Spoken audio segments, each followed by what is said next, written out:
You won't believe this. In the 21st century, in a world ruled by satellites, artificial intelligence, and billion-dollar skyscrapers, there exist a people who have no electricity, no crops, no livestock, no government, and absolutely no concept of ownership. They sleep under shelters made of dry leaves. They eat what they hunt, and they move like shadows across the wild, sunburnt plains of northern Tanzania. Meet the Hadza, or Hadzabe, one of the last true hunter-gatherer tribes on Earth. Not in a museum, not in a time capsule, but alive, right now, in the beating heart of Africa. Less than 300 of them still live purely by the bough and the baobab, without cell phones, without money, and without borders. I followed a narrow dust trail beyond the savannas, past the volcanic ridges of the Great Rift Valley. I walked for miles 10, maybe 12, until even the wind stopped whispering in English. Until time itself seemed to fold in on the horizon. And that's where I found them. The first thing you hear is laughter, raw, unfiltered joy echoing through the thorny bushes. A boy no older than 10 summers darts past me barefoot, a bow slung over his shoulder, and in that moment, I feel like the outsider. Here, I am the strange one. Their homes? Just curved domes of sticks and dry grass low to the ground, light enough to abandon in a single morning. There are no doors, no windows, no locks. They don't need them. What you carry is what you own. What you need is what you take with the permission of the land. I was greeted not with formality, but with curiosity. The Hadza don't have chiefs, no kings, no elders calling the shots. Decisions are made communally, through gentle arguments by the firelight. Power is a foreign word here, so is debt, so is mine. Even their language, Hadzane, has no word for war. They speak in a rhythm of clicks, hums, and glottal stops, a tongue that has baffled linguists for decades. You'd think it belonged in the Kalahari with the San Bushmen, but no, it is completely unique. A linguistic island surviving against all odds. And somehow, so are they. As the sun dipped behind the acacia trees, I sat among them. A roasted monkey on the fire, a bowl of honeycomb passed around, and a story not told in words, but in gesture, in rhythm, in laughter. The Hadza don't tell history. They live it over and over, with every step they take across this dusty, sacred land. Their children are taught not in schools, but through games, learning to track, to shoot, to survive. A 6-year-old girl can spot fresh footprints from 30 feet away. A boy half my height can skin a gazelle with a flint blade sharper than any Swiss Army knife. It's easy to romanticize this life, to see them as symbols of pure humanity. But make no mistake, it is hard. Every day is a fight for food. Every snake in the grass might be the last thing you see. And when someone gets sick, there are no hospitals, only plants and hope. Yet despite this, they choose this life. Even as modernity creeps in, as roads inch closer, as missionaries whisper promises of comfort and concrete, the true Hadza resist, not out of ignorance, but out of understanding. They've seen what lies on the other side. They've seen how the Maasai were fenced in, how the Datoga lost their grazing lands, how the big white tents of tourism roll in with cameras and roll out with profit, leaving nothing but plastic behind. But the Hadza, they move, they adapt, like smoke in the wind. They follow the honey guide bird, a tiny feathery scout that leads them to wild beehives in exchange for scraps of wax. They walk 10 miles a day, barefoot, laughing, not rushing, never late. Because here, time is not money, time is life. I remember one man, tall, lean, his fingers calloused from a lifetime of archery. He looked at my boots and said something that I'll never forget. "If you don't feel the ground, how do you know where you are?" I had no answer. And that perhaps is where this story really begins, not with them, but with us, with the question we've all forgotten to ask. What do we lose when we forget how to live wild? Stay with me, because in the next chapter, we go deeper into the hunt itself, into the sound of the bowstring, the poison on the arrow, and the chase that could last for hours, even days. This is Remote Earth, and this is the story of the Hadza. The morning comes without alarm clocks. No phone buzzing, no coffee brewing, just the soft light filtering through dry grass and the quiet crunch of bare feet moving across sand. It's still early, maybe 5, maybe 6, but the men of the Hadza are already preparing. Not with maps or rifles or GPS, just instinct, memory, and bows carved from the trunks of the Comifora tree. Their arrows? Each one handmade, with a carved wooden shaft and a razor-sharp iron tip. Some are plain for birds or small game. Others are dipped in a deadly plant-based toxin extracted from the desert, rose a few drops enough to bring down an antelope in minutes. They let me follow. The leader today is Baraka, tall, wiry, probably in his early 40s, though no one here counts birthdays. His eyes are always scanning the horizon, the wind, the ground beneath our feet. His bow is slung across his chest, his arrows clinking softly in a leather quiver. The hunt begins not with a shout, but a whisper, a nod, a subtle shift in direction. We walk. At first, it feels aimless. We're not following trails, not chasing tracks, just moving. Then Baraka kneels. He points to the ground, a faint crescent in the dust. Fresh. He presses his palm to the dirt. Warm. Something passed here less than 15 minutes ago. Suddenly, the group breaks into motion. Silent, coordinated. A boy no older than 12 leaps onto a boulder and spots movement a flick of a tail, maybe a kudu or dik-dik just beyond the brush. Baraka signals. We split. I follow him through a tangle of thorn bushes that tear at my sleeves. He doesn't flinch, his feet are silent, his breath slow. Then a crack. The animal bolts. In one fluid motion, he draws, aims, and fires. Thwip. The arrow arcs high, then disappears into the green. We wait. It could take minutes or hours. Because the poison doesn't kill instantly, it slows the heart, drains the lungs. If the shot was true, the animal will tire, stumble, and fall. We follow the blood trail. Red drops on brown soil, then a smear, then hoof marks growing more erratic. After almost an hour, we find it a young impala collapsed under a tree. Not dead yet, but fading. Baraka kneels beside it, places a hand on its chest, and waits until the final breath escapes. There is no celebration, only respect. The Hadza never kill more than they need. There's no freezer back home, no stockpile. Every hunt is for that day, that meal, nothing more. With practiced hands, they begin to butcher. Skin, meat, organs, all done with flint blades and quiet precision. Everything is used. The hide becomes a sling. The tendons, future bowstrings, the bones, tools. The meat is divided not equally but fairly based on effort, need, and tradition. No one argues, no one hoards.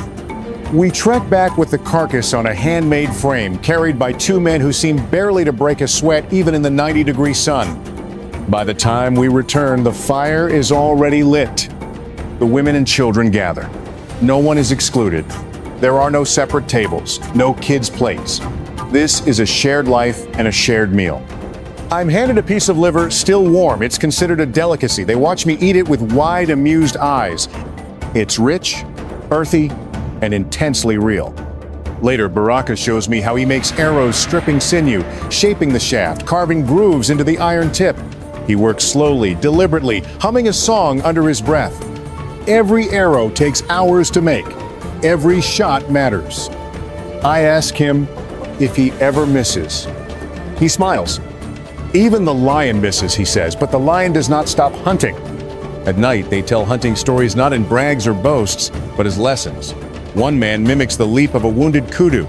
Another acts out a baboon who tried to fight back. Everyone laughs. There's a rhythm to it, a blend of memory and movement, a way to teach without books, to remember without writing. This is how the Hadza pass down knowledge, not with lectures, but with laughter and mimicry. And yet, it's clear how fragile it all is. One road, one well-intentioned development project, one tourist lodge built too close, and the trail is gone. The animals flee. The silence breaks. And with it, a way of life disappears. But for now, the Hadza still hunt, still walk the paths of their ancestors, still listen to the wind, the birds, the tiny cracks in the dirt.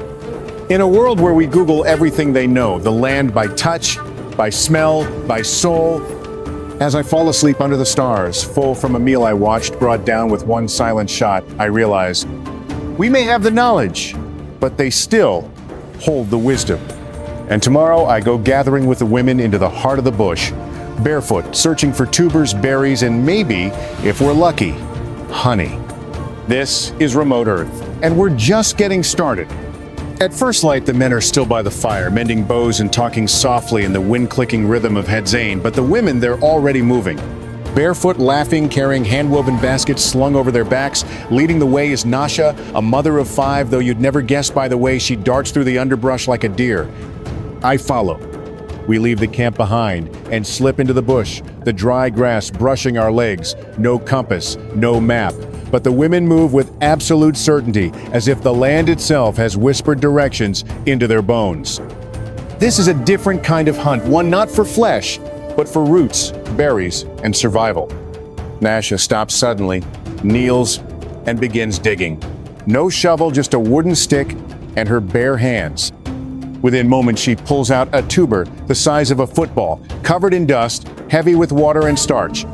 She smiles, wipes the dirt on her thigh, and tosses it into the basket. This is Ekwa, she tells me, one of over 80 wild plants the Hadza women know by heart. Some are edible raw, others need to be roasted. Some cure pain, others can kill. It's more than knowledge. It's memory, passed down through centuries of sunrises and seasons. Further along, a younger girl points to a branch. A tiny black berry, no larger than a marble. Sweet, but not too many, Nasha says.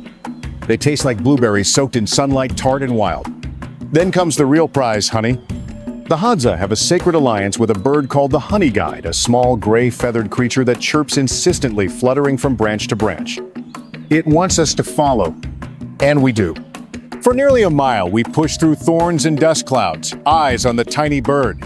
When it lands and flutters near a gnarled baobab tree, the women stop. There, high in the hollow trunk, a wild beehive.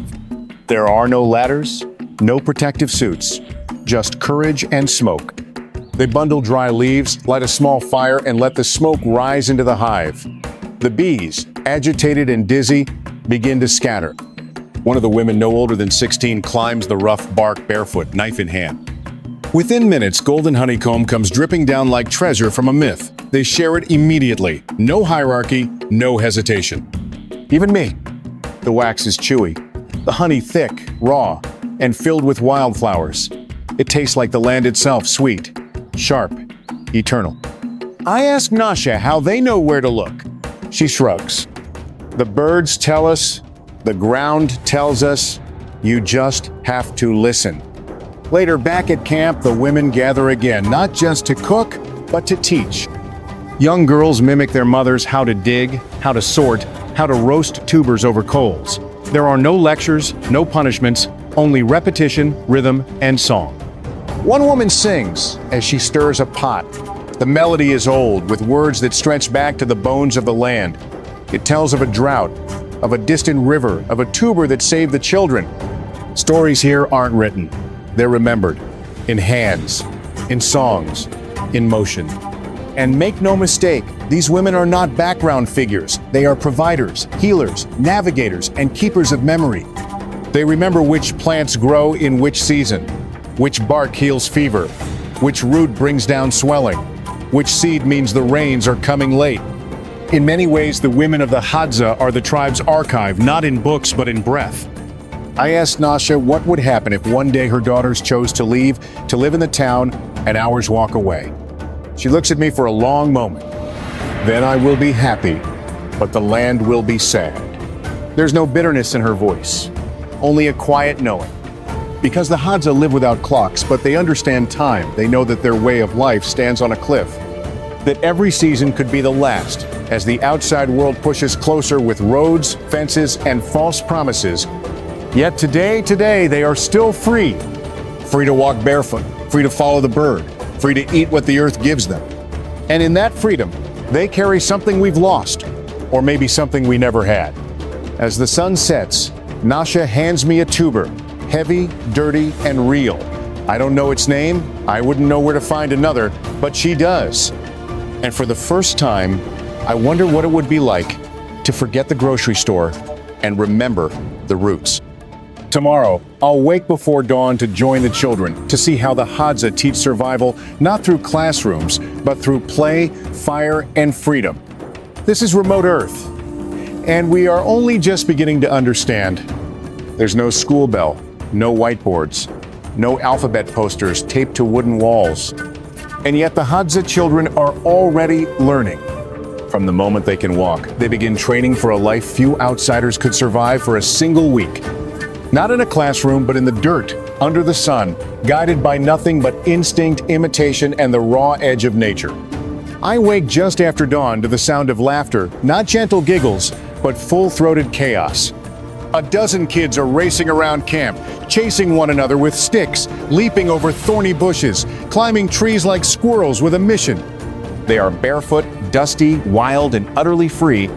There are no toys here, no plastic, no video games.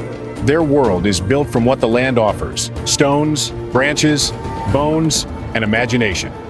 Two boys crouch behind a termite mound, pretending it's a lion's den. One sneaks forward with a miniature bow, barely 2 feet long, and fires a twig arrow into the air. The other leaps up, roaring like a wounded kudu.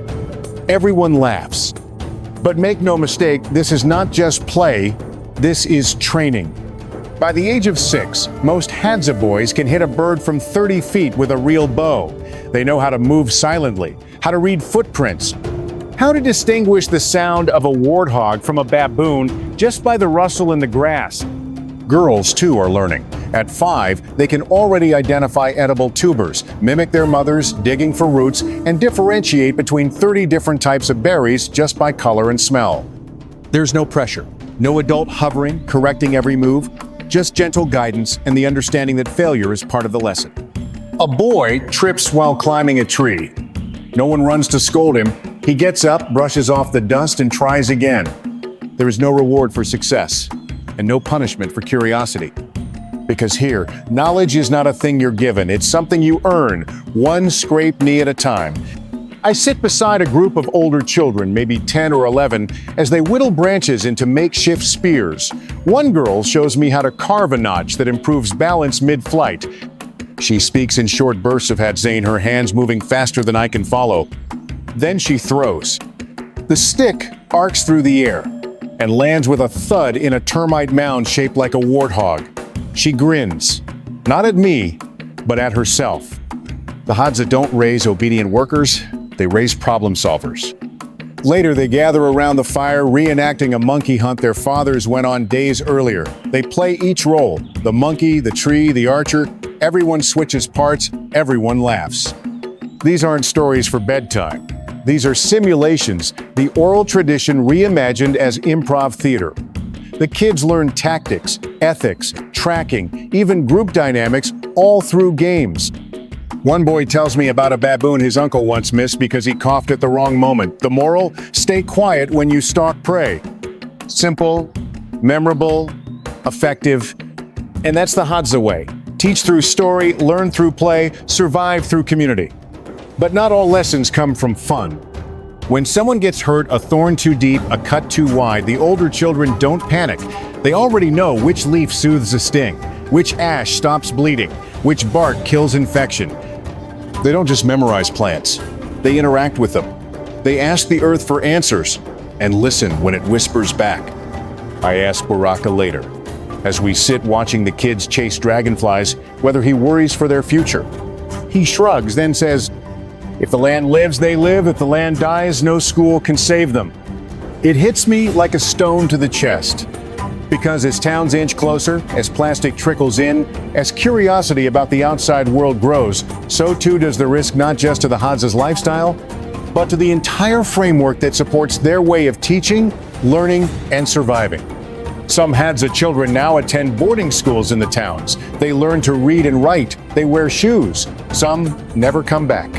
Others return, only to find they've forgotten how to walk in silence, forgotten how to read the wind, forgotten the bird that leads you to honey. Progress, perhaps, but also loss.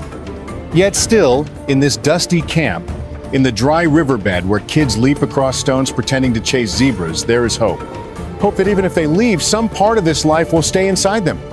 The ability to adapt, the courage to question, the power of the earth beneath their feet. Tomorrow I travel with the elders, those whose memories stretch back 60, 70 years, to hear what the Hadza were before the roads, before the tourists, before the clock started ticking louder. This is remote Earth, and there are still stories that need to be heard before they vanish into dust. The fire crackles low, casting flickering shadows on the faces of the elders. There is no written history among the Hadza. No scrolls, no stone tablets, no archives. Their past exists only in memory, carried in the minds of the old, like embers in the ashes. Tonight, those embers glow. I sit beside Mzee Toba, said to be close to 70 years old, though no one knows for sure. He wears a necklace of baboon teeth and a cloak made from the cured hide of a bushbuck. His skin is carved by time, but his eyes still gleam like polished obsidian. He does not speak unless asked. So I ask, what was it like before?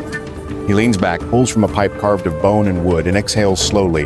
The smoke dances upward, curling like stories. Then he begins. He tells of a time when giraffes roamed closer, when elephants wandered through the baobab groves, when the nights echoed with the coughs of leopards. No fences, no roads, no noise but the wind and the birds. His voice is slow, rhythmic like the sound of dry leaves brushing together.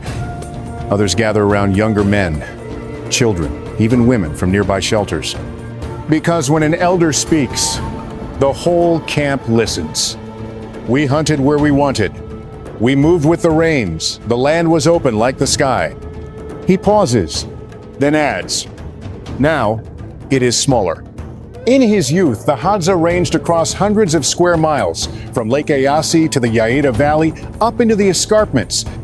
But over the years, those lands were chipped away sometimes by legal documents they couldn't read, other times by quiet encroachments, herders, farmers, safari companies. The government tried to settle them, tried to give them concrete homes, tried to offer uniforms and pensions and promises. Some accepted. Most did not. They said it was safer, he says. But safer for who? He tells of the first truck he ever saw, rust-red flatbed that came rumbling across the bush, scattering birds like an angry god. The men inside offered canned food in plastic containers. The Hadza took the gifts but stayed where they were. They still do. But the pressure is constant.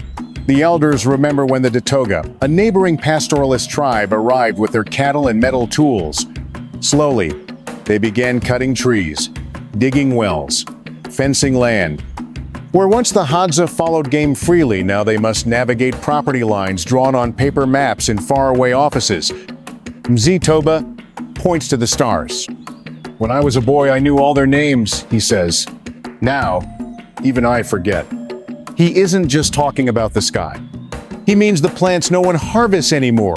The trails now blocked by wire. The songs no longer sung because the stories they told are slipping into silence. Another elder, Mama Nuru, joins the circle. Her voice is sharp, her hands always moving, slicing a baobab fruit open with a stone tool. She remembers when the campfires were larger, when the dances lasted all night, when the honey was sweeter. Because the trees were older, she says, and the bees were not afraid. I ask if she fears the Hadza will disappear.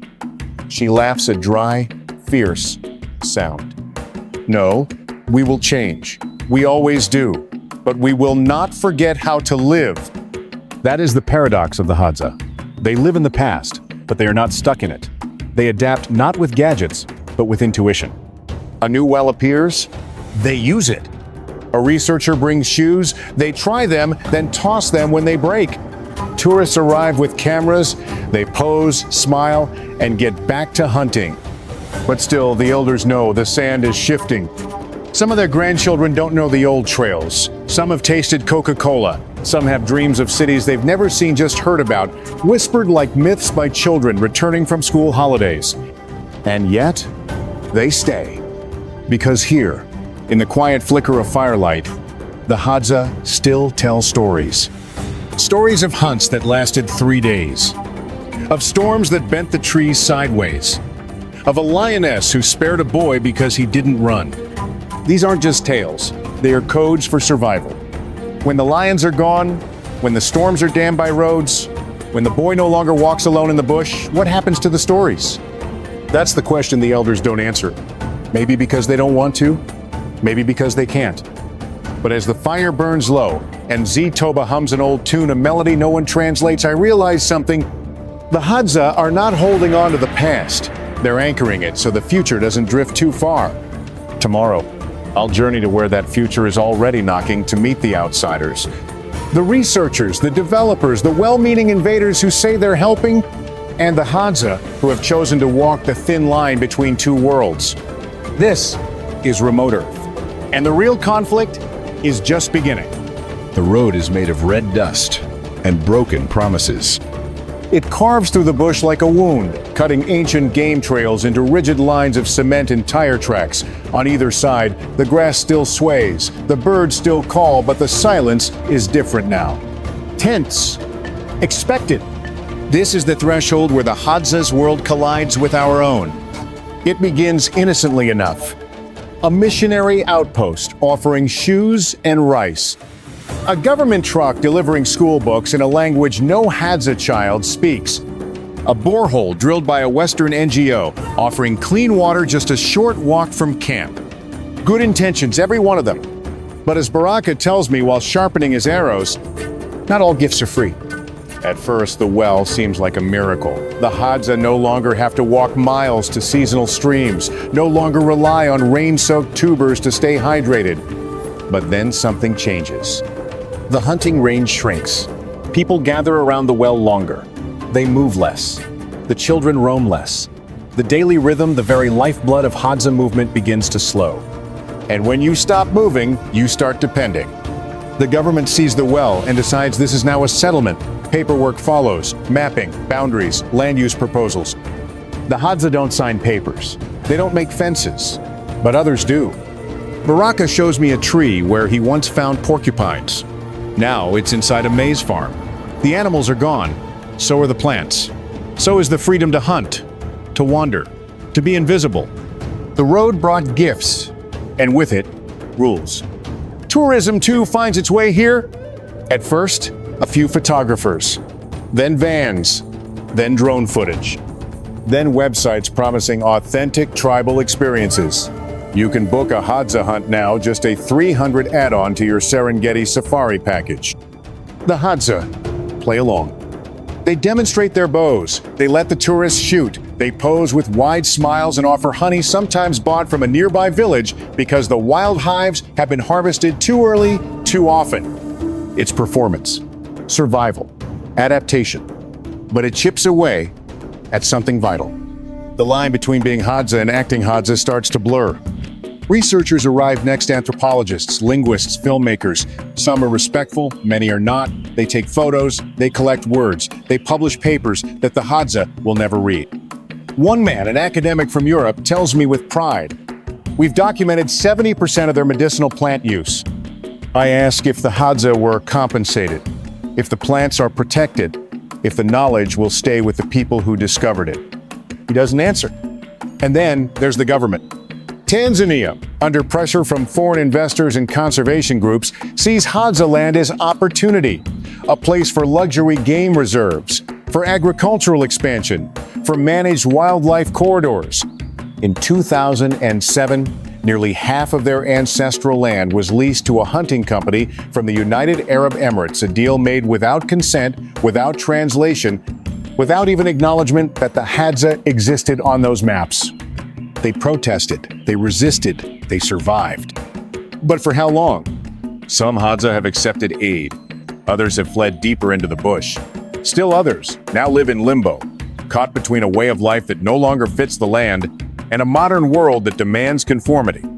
I meet one young man named Liko. He's in his 20s, speaks fluent Swahili, even a little English. He owns a phone solar charged and shows me Facebook photos of himself in jeans, sunglasses, holding a bow. "Sometimes I hunt. Sometimes I go to town," he says. "I'm both." I ask if he thinks the Hadza will survive another generation. His eyes narrow. "We will survive, but we won't be the same." That's the truth no one wants to say out loud. Change is inevitable, and the Hadza know it better than anyone. They've adapted for over 10,000 years.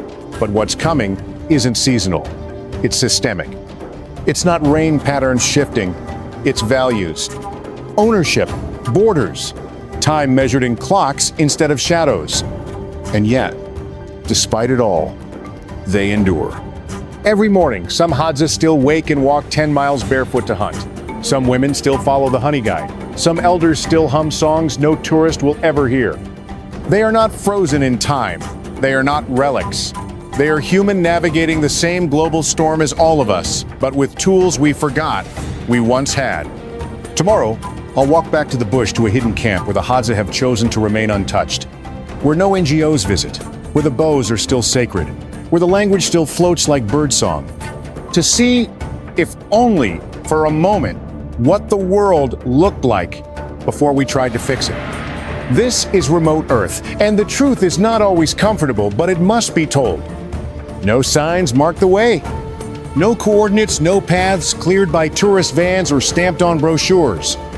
To reach this Hadza camp, the one few have seen, and even fewer have returned from unchanged you follow whispers, bird calls, dust, instinct. Baraka leads the way.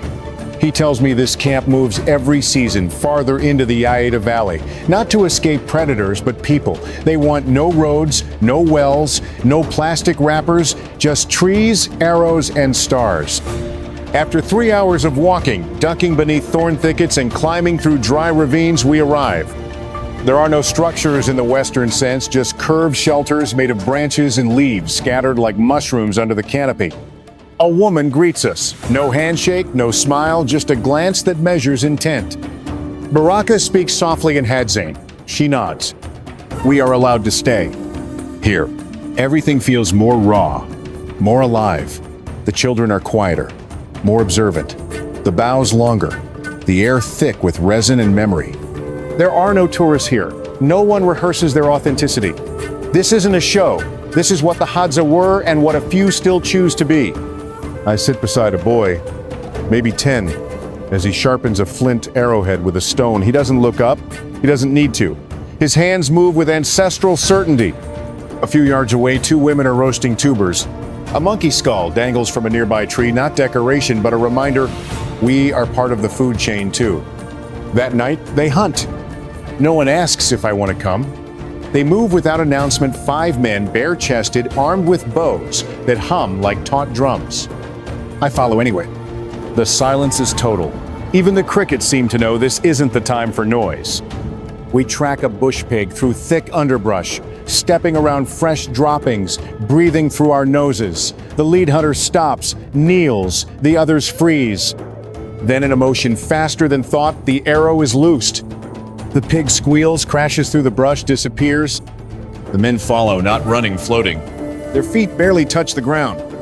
When they return 2 hours later, the animal is draped across a pole. Blood trails behind them. No celebration, just completion. I ask Baraka later if the men in this camp ever go to town. No, he says, they already know what's there.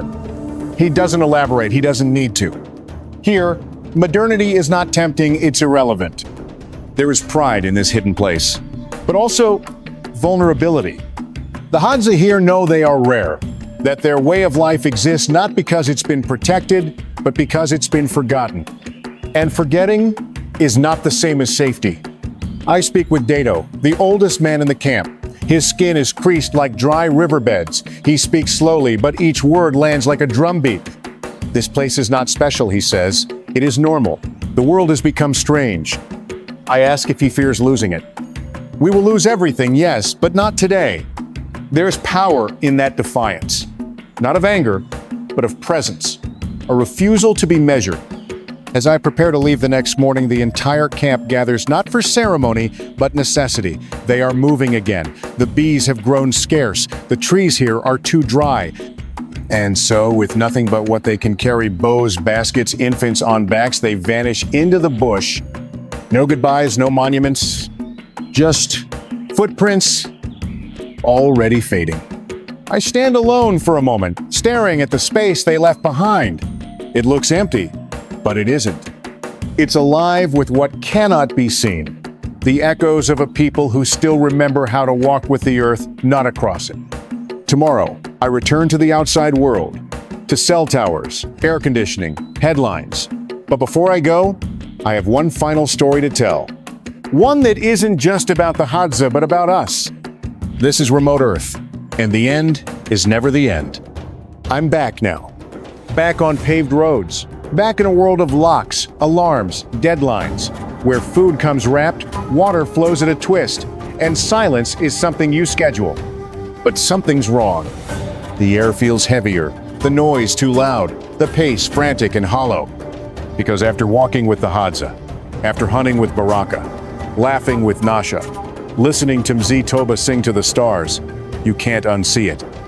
You can't unfeel it. You begin to ask questions no one around you has time to answer. Like, what did we lose in the name of convenience? What did we trade away thinking we were upgrading? And what happens when the last people who remember the old ways are finally silenced? The Hadza aren't living fossils. They're not frozen in some romantic past. They are the living memory of how human beings once fit inside the earth, not above it. And that memory is vanishing. Every year, more of their land is fenced.